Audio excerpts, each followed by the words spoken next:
Hello everyone. अब हम discuss कर रहे हैं क्लास 12th का चैप्टर ऑर्गेनिज्म एंड पॉपुलेशन के 10 असर्शन रीजन क्वेश्चंस को।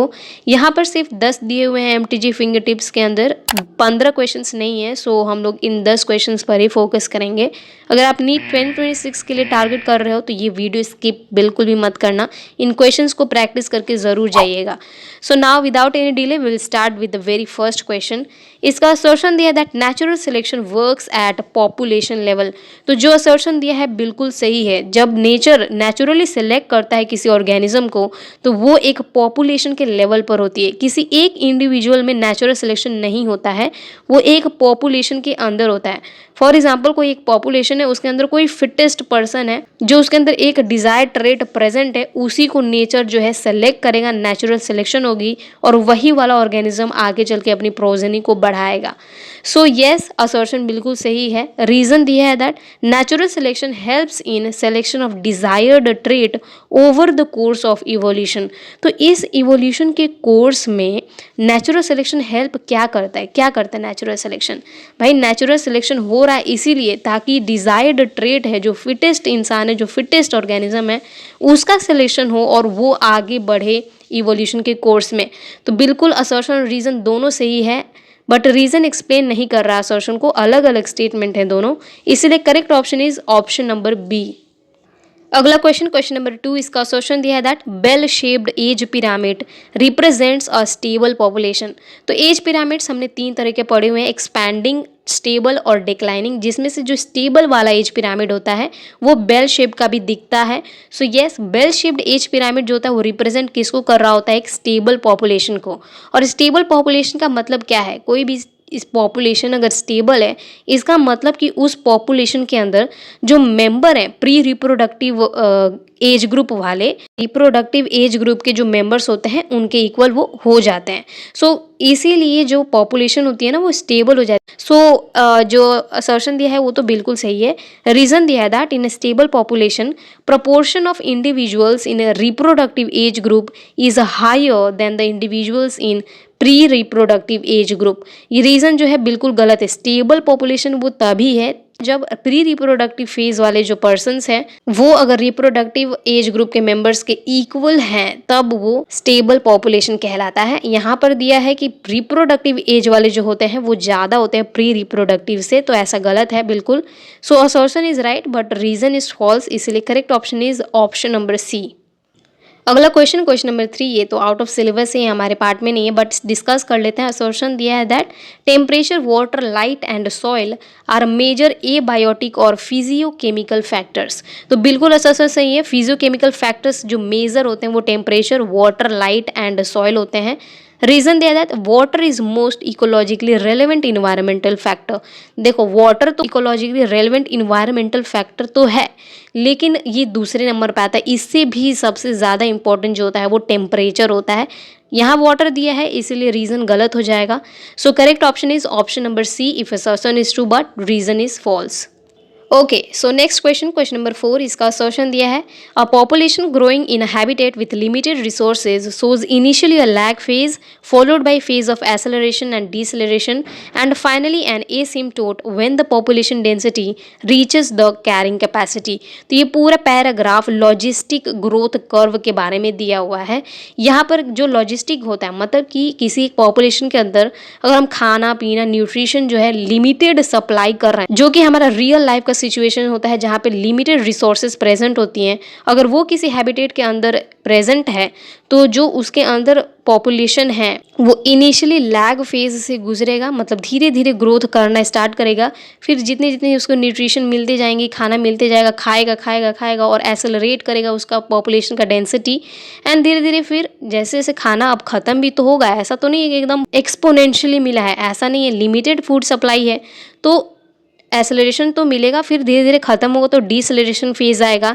एंड फाइनली पूरा खाना जब खत्म हो जाएगा, मतलब कि जो कैरिंग कैपेसिटी है मैक्सिमम जितना कैरी कर सकता है वो पॉपुलेशन, अगर उतनी पॉपुलेशन रीच कर जाएगी तो वो वहीं पे रुक जाता है, एसिम्प्टोट फेज आ जाता है। तो बिल्कुल असर्शन जो है वो सही है। रीजन दिया है that in Verhulst Pearl logistic growth plot of N that is the population density at time T results in a sigmoid curve. तो यही वाला जो लॉजिस्टिक ग्रोथ का कर्व है उसको वर्ल्ड पर्ल लॉजिस्टिक ग्रोथ बोलते हैं, जो साइंटिस्ट वर्ल्ड पर्ल ने दिया था। तो ये एक एस शेप का सिग्मॉइड आप देख भी सकते हो ग्राफ से, ऐसा ग्राफ देखने को मिलता है जहाँ पे पॉपुलेशन डेंसिटी जो है विच इज़ एन, इसका ग्राफ अगर हम टाइम के साथ बनाते हैं तो। So assertion and reason both are true, लेकिन दोनों अलग अलग स्टेटमेंट है, रिलेट नहीं कर रहा है एक दूसरे को, इसलिए correct option is option number B.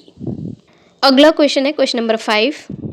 इसका असर्शन दिया है दैट प्रीडेटर्स जो होते हैं मेंटेन करके रखते हैं प्रे पॉपुलेशन अंडर कंट्रोल। तो असर्शन बिल्कुल सही है। प्रीडेटर्स मतलब कि जो शिकारी है वो अपने शिकार यानी प्रे के पॉपुलेशन को कंट्रोल में रखता है। जैसे कि एक क्लास के अंदर टीचर है तो वो टीचर पूरे स्टूडेंट को कंट्रोल करके रखता है ना, वैसे ही एक प्रीडेटर जो है वो प्रे की पॉपुलेशन को कंट्रोल करके रखता है।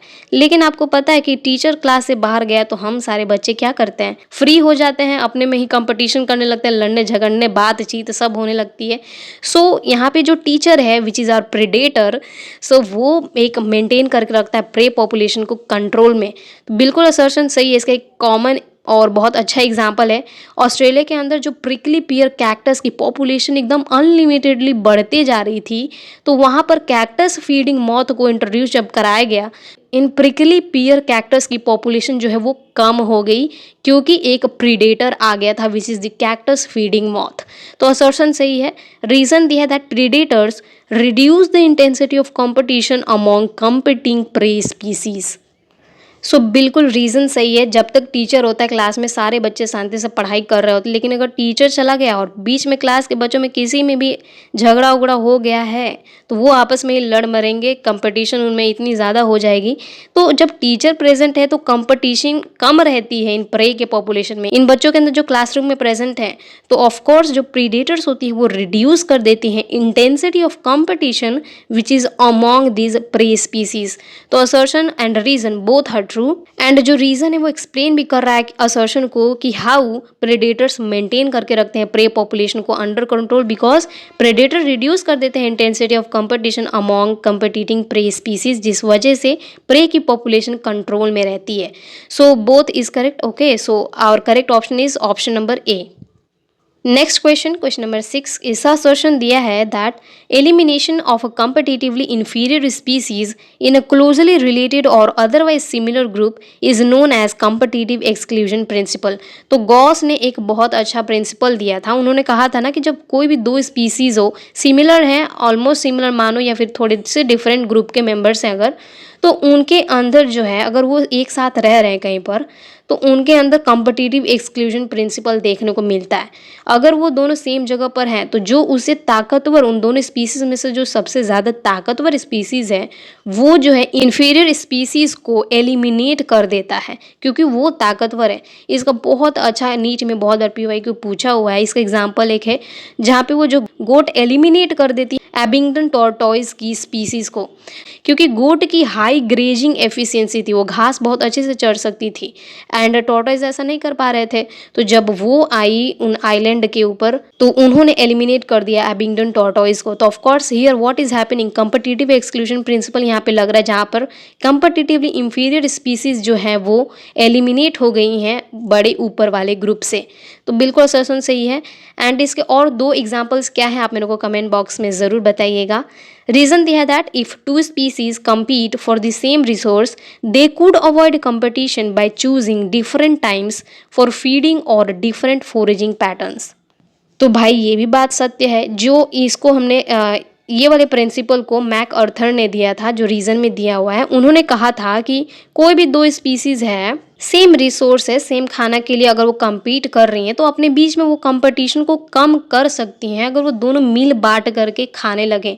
तो इन्होंने एग्जाम्पल के तौर पे बताया था कि जो वार्बलर्स, एक चिड़िया की स्पीसीज़ है, वार्बल्स की स्पीसीज़ एक ही ट्री पर रहती हैं एंड ये अपने में ही जो रिसोर्सेज प्रेजेंट है उस पेड़ के ऊपर उसको अपने में वो मिल बांट कर खाती हैं, जिसके वजह से उन चिड़ियों के बीच में कंपटीशन कम हो जाता है। पेड़ पे प्रेजेंट वो किसी और चीज़ को खाएगी, ये किसी और चीज़ को खाएगी, तो दोनों में कंपटीशन कम हो जाएगा। तो यही एक्सप्लेन किया था मैक अर्थर ने। So here assertion and reason both are true, लेकिन दोनों अलग अलग स्टेटमेंट है। So correct option is option number B.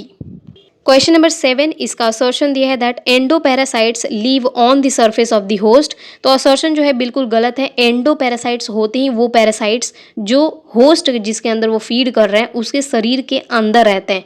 यहाँ एंडोपैरासाइट्स लिखा है कि वो सरफेस के ऊपर रहते हैं, इसीलिए ये असर्शन जो है गलत है। रीजन दिया है that the malarial parasite and trypanosoma are examples of endoparasites. तो जो होस्ट के शरीर के अंदर रहते हैं एंडोपैरासाइट्स, उसका एग्जाम्पल यहाँ पे दिया हुआ है। Of course it is malarial parasites.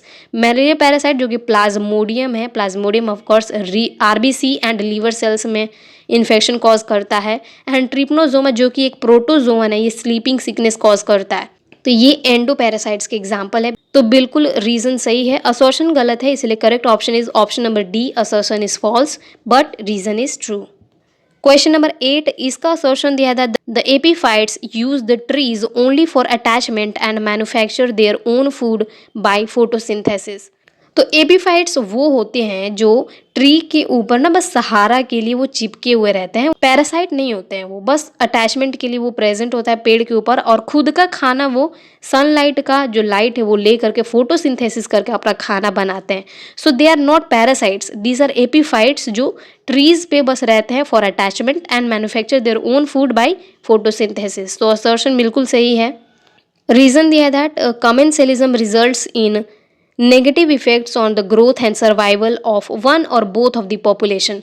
तो रीजन बिल्कुल गलत है। कमेंसेलिज्म जो होता है वो एक ऐसा पॉपुलेशन का इंटरैक्शन है जहाँ पर दो स्पीसीज अगर हैं तो एक स्पीसीज का फायदा होता है एंड दूसरे को कोई फर्क नहीं पड़ता है, मतलब प्लस जीरो का यहाँ पे हम लोग इक्वेशन समझ सकते हैं कमेंसेलिज्म के अंदर। यहाँ पे उल्टा दिया हुआ है, सो रीजन गलत है, असर्शन इज ट्रू, इसलिए correct option is option number C. अगला क्वेश्चन, क्वेश्चन नंबर 9, इसका असर्शन दिया that mycorrhizae represent a mutually beneficial interspecific interaction of a fungi with roots of higher plants. तो जो assertion है बिल्कुल सही है। जो माइकोराइजा है, माइकोराइजा एक फेमस एग्जांपल है जो म्यूचुअलिज्म को रिप्रेजेंट करता है। माइकोराइजा में दो स्पीसीज हैं, फंगी की है एंड किसी भी रूट हो गया हायर प्लांट का रूट, उसके साथ फंगी जो है एसोसिएट हो जाते हैं एंड फंगी एब्जॉर्ब करता है फॉस्फोरस एंड वाटर को एंड रूट्स जो है उसको खाना प्रोवाइड करता है। तो यहाँ पे म्यूचुअलिज्म देखने को आपको मिलेगा, दो अलग अलग स्पीसीज, इसीलिए इंटर स्पेसिफिक इंटरैक्शन है ये fungi and roots of higher plants के बीच में। असर्शन सही है। रीजन दिया that in a mutualistic relationship both the organisms enter into some sort of physiological exchange.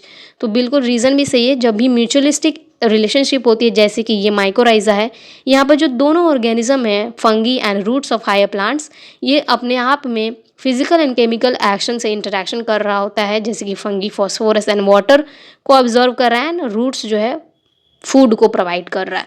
So assertion and reason both are true, but again ये दोनों अलग अलग स्टेटमेंट है, इसलिए correct option is option number B. हमारा last question, question number 10, इसका assertion दिया है that plant animal interaction do not generally involve coevolution of the mutualistic organisms. So simple भाषा में समझे तो असर्शन कह रहा है कि प्लांट और एनिमल कभी भी एक दूसरे के साथ में को इवॉल्व नहीं करते, दोनों का इवोल्यूशन एक साथ नहीं होता है, ऐसा असर्शन कह रहा है। असर्शन बिल्कुल गलत है। हमको बहुत अच्छे से पता है कि अगर फ्लावर के अंदर पॉलिनेशन करानी है तो फ्लावर के अंदर पॉलिनेशन करानी है तो उसके लिए एक वेक्टर की बहुत ज़्यादा ज़रूरत है जो कि पॉलिनेशन को करवाएगा। तो प्लांट के अंदर इवोल्यूशन हो रही है तो उसके साथ ही साथ एनिमल्स के अंदर भी इवोल्यूशन होगी ताकि पॉलिनेशन हो सके। सो यहाँ पे जो असर्शन दिया हुआ है बिल्कुल गलत है। प्लांट एंड एनिमल का जो इंटरेक्शन होता है जनरली को इवॉल्व कर रहा होता है। सो असर्शन यहाँ पे गलत है। रीजन दिया that evolution of the plants and animals go side by side. Of course reason बिल्कुल सही है। इवोल्यूशन जो होती है प्लांट्स एंड एनिमल्स की बहुत सारे केसेस में साइड बाय साइड हो रही होती हैं। सो हमारा जो असर्शन है वो गलत है बट रीजन इज ट्रू, इसलिए correct option is option number D. तो हमने कंप्लीट कर लिया इन 10 असर्शन रीजन क्वेश्चंस को। कहीं भी डाउट होगा आप मेरे को कमेंट बॉक्स में ज़रूर पूछ सकते हैं एंड समझ आया होगा तो प्लीज़ वीडियो को लाइक एंड चैनल को सब्सक्राइब करते हुए जाइएगा। Thanks for watching. Thank you so much.